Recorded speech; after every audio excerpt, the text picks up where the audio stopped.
جبکہ ایمان والے کی شان یہ بتلائی گئی ہے کہ وہ گناہ کرتا ہے، گناہ کا ہو جانا یہ انسانی فطرت میں شامل ہے، لیکن فرمایا کہ جب انسان سے، مومن سے گناہ ہوتا ہے تو اس کی شان یہ ہے کہ وہ ایسے محسوس کرتا ہے کہ جس طرح بہت بڑے کسی پہاڑ کے نیچے بیٹھا ہوا ہے اور وہ پہاڑ ابھی کسی وقت میں بھی اس کے اوپر آ کے گرنے والا ہے۔ اور منافق، فاسق و فاجر آدمی کی شان یہ بتلائی کہ وہ گناہ کرنے کے بعد وہ ایسے سمجھتا ہے جیسے ایک مکھی بیٹھی تھی، اس کو اڑا دیا، اسے پرواہ بھی نہیں ہوتی۔ فرمایا کہ گناہ کو معمولی سمجھنا، ہلکا سمجھنا، یہ اس سے بھی بڑا گناہ ہے۔ دوسری چیز فرمایا کہ گناہ کرنے کے بعد توبہ نہ کرنا، اس گناہ کے اوپر انسان مصر ہو، اصرار کرتا رہے، اور گناہ کو جو ختم کرنے والی چیز جو اس کا علاج بتلایا گیا ہے توبہ، یعنی گناہ کو ختم کر دیتی ہے، توبہ نہ کرنا یہ اس سے بھی بڑا گناہ ہے۔ اور تیسری چیز فرمایا کہ گناہ کرنے کے بعد اس کی وجوہات بیان کرنا۔ آپ حضرات ہم دیکھتے ہیں بسا اوقات کسی کو کسی گناہ کے اوپر متنبع کیا جائے کہ یہ چیز بری ہے، یہ گناہ ہے، نہ کیا جائے، تو بعض لوگ آگے سے اس کے عذر، وجوہات بیان کرنا شروع کر دیں۔ اگر رشوت نہیں لینی چاہیے، وہ کہتا ہے کیسے نہ لیں جی، پورے کا پورا معاشرہ اسی میں لگا ہوا ہے، اسی سسٹم میں چل رہا ہے، سود نہ کھائیں، کیا کریں جی، پورے کا پورا نظام، پورے کا پورا معاشرہ اسی کے اندر جکڑا ہوا ہے۔ تو جو بھی گناہ کرنے والا گناہ کر رہا ہے وہ اس کے اوپر عذر، وجوہات بیان کرتا ہے، فرمایا یہ اس گناہ کرنے سے بھی بڑا گناہ یہ ہے۔ اور چوتھی چیز فرمایا کہ گناہ کرنے کے بعد اس گناہ پر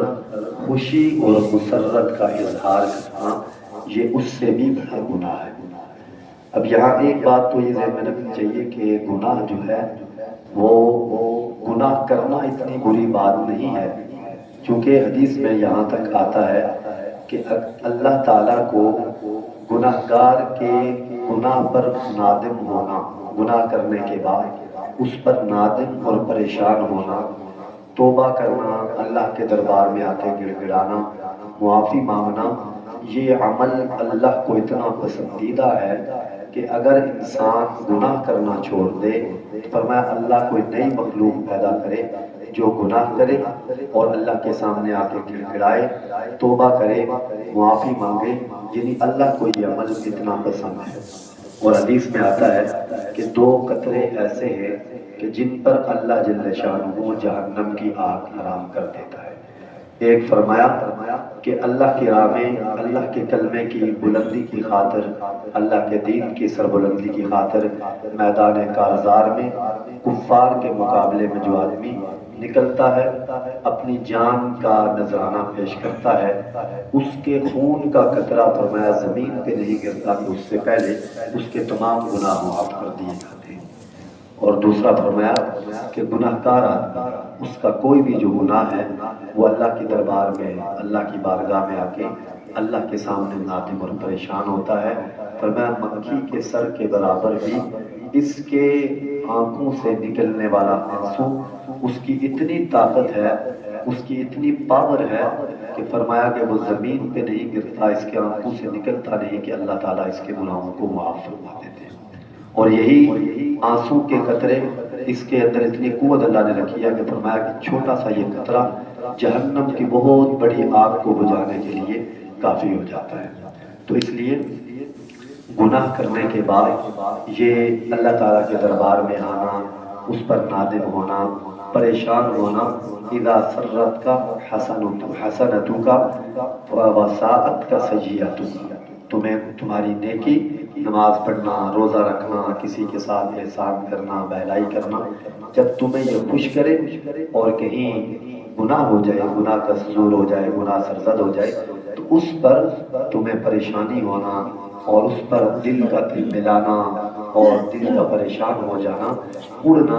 یہ فرمایا کہ تمہارے ایمان کی علامت ہے۔ گناہ کرنے کے بعد اللہ کے دربار میں انسان آ جائے، اگر اللہ کے حقوق میں کوئی کمی کوتاہی ہوئی اللہ سے معافی مانگی جائے، اور اللہ کی مخلوق کے حوالے سے کوئی کمی کوتاہی ہو گئی تو اس میں اللہ کی مخلوق سے جا کر معاف کرانا، دو ہی چیزیں، یا اللہ کے حقوق ہیں یا اللہ کی مخلوق کے حقوق ہیں، دونوں کے ساتھ اپنا معاملہ اور برتاؤ صحیح کیا جائے۔ اللہ تعالیٰ ہم سب کو عمل کی توفیق عطا۔ جبکہ ایمان والے کی شان یہ بتلائی گئی ہے کہ وہ گناہ کرتا ہے، گناہ کا ہو جانا یہ انسانی فطرت میں شامل ہے، لیکن فرمایا کہ جب انسان سے، مومن سے گناہ ہوتا ہے تو اس کی شان یہ ہے کہ وہ ایسے محسوس کرتا ہے کہ جس طرح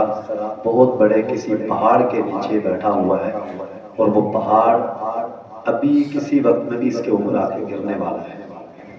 اور منافق، فاسق و فاجر آدمی کی شان یہ بتلائی کہ وہ گناہ کرنے کے بعد وہ ایسے سمجھتا ہے جیسے ایک مکھی بیٹھی تھی، اس کو اڑا دیا، اسے پرواہ بھی نہیں ہوتی۔ فرمایا کہ گناہ کو معمولی سمجھنا، ہلکا سمجھنا، یہ اس سے بھی بڑا گناہ ہے۔ دوسری چیز فرمایا کہ گناہ کرنے کے بعد توبہ نہ کرنا، اس گناہ کے اوپر انسان مصر ہو، اصرار کرتا رہے، اور گناہ کو جو ختم کرنے والی چیز جو اس کا علاج بتلایا گیا ہے توبہ، یعنی گناہ کو ختم کر دیتی ہے، توبہ نہ کرنا یہ اس سے بھی بڑا گناہ ہے۔ اور تیسری چیز فرمایا کہ گناہ کرنے کے بعد اس کی وجوہات بیان کرنا۔ آپ حضرات ہم دیکھتے ہیں بسا اوقات کسی کو کسی گناہ کے اوپر متنبع کیا جائے کہ یہ چیز بری ہے، یہ گناہ ہے، نہ کیا جائے، تو بعض لوگ آگے سے اس کے عذر، وجوہات بیان کرنا شروع کر دیں۔ اگر رشوت نہیں لینی چاہیے، وہ کہتا ہے کیسے نہ لیں جی، پورے کا پورا معاشرہ اسی میں لگا ہوا ہے، اسی سسٹم میں چل رہا ہے، سود نہ کھائیں، کیا کریں جی، پورے کا پورا نظام، پورے کا پورا معاشرہ اسی کے اندر جکڑا ہوا ہے۔ تو جو بھی گناہ کرنے والا گناہ کر رہا ہے وہ اس کے اوپر عذر، وجوہات بیان کرتا ہے، فرمایا یہ اس گناہ کرنے سے بھی بڑا گناہ یہ ہے۔ اور چوتھی چیز فرمایا کہ گناہ کرنے کے بعد اس گناہ پر خوشی اور مسرت کا اظہار کرنا یہ اس سے بھی بڑا گناہ ہے۔ اب یہاں ایک بات تو یہ ذہن میں رکھنی چاہیے کہ گناہ جو ہے وہ گناہ کرنا اتنی بری بات نہیں ہے، کیونکہ حدیث میں یہاں تک آتا ہے کہ اللہ تعالیٰ کو گناہگار کے گناہ پر نادم ہونا، گناہ کرنے کے بعد اس پر نادم اور پریشان ہونا، توبہ کرنا، اللہ کے دربار میں آ کے گڑ گڑانا، معافی مانگنا، یہ عمل اللہ کو اتنا پسندیدہ ہے کہ اگر انسان گناہ کرنا چھوڑ دے تو فرمایا اللہ کوئی نئی مخلوق پیدا کرے جو گناہ کرے اور اللہ کے سامنے آ کے گڑ گڑائے، توبہ کرے، معافی مانگے، یعنی اللہ کو یہ عمل اتنا پسند ہے۔ اور حدیث میں آتا ہے کہ دو قطرے ایسے ہیں کہ جن پر اللہ جل شانہ جہنم کی آگ حرام کر دیتا ہے۔ ایک فرمایا کہ اللہ کی راہ میں، اللہ کے کلمے کی بلندی کی خاطر، اللہ کے دین کی سربلندی کی خاطر میدان کارزار میں کفار کے مقابلے میں جو آدمی نکلتا ہے، اپنی جان کا نذرانہ پیش کرتا ہے، اس کے خون کا قطرہ فرمایا زمین پہ نہیں گرتا کہ اس سے پہلے اس کے تمام گناہ معاف کر دیے جاتے ہیں۔ اور دوسرا فرمایا کہ گناہ کار آدمی، اس کا کوئی بھی جو گناہ ہے وہ اللہ کے دربار میں، اللہ کی بارگاہ میں آ کے اللہ کے سامنے نادم اور پریشان ہوتا ہے۔ فرمایا مکھی کے سر کے برابر بھی اس کے آنکھوں سے نکلنے والا آنسو، اس کی اتنی طاقت ہے، اس کی اتنی پاور ہے کہ فرمایا کہ وہ زمین پہ نہیں گرتا، اس کے آنکھوں سے نکلتا نہیں کہ اللہ تعالیٰ اس کے گناہوں کو معاف فرما دیتے ہیں۔ اور یہی آنسو کے قطرے، اس کے اندر اتنی قوت اللہ نے رکھی ہے کہ فرمایا کہ چھوٹا سا یہ قطرہ جہنم کی بہت بڑی آگ کو بجھانے کے لیے کافی ہو جاتا ہے۔ تو اس لیے گناہ کرنے کے بعد یہ اللہ تعالیٰ کے دربار میں آنا، اس پر نادم ہونا، پریشان ہونا، اذا سرت کا حسنتو کا وساعت کا سیئتو، تمہیں تمہاری نیکی، نماز پڑھنا، روزہ رکھنا، کسی کے ساتھ احسان کرنا، بہلائی کرنا، جب تمہیں یہ خوش کرے اور کہیں گناہ ہو جائے، گناہ کا ظہور ہو جائے، گناہ سرزد ہو جائے، تو اس پر تمہیں پریشانی ہونا اور اس پر دل کا دل ملانا اور دل کا پریشان ہو جانا،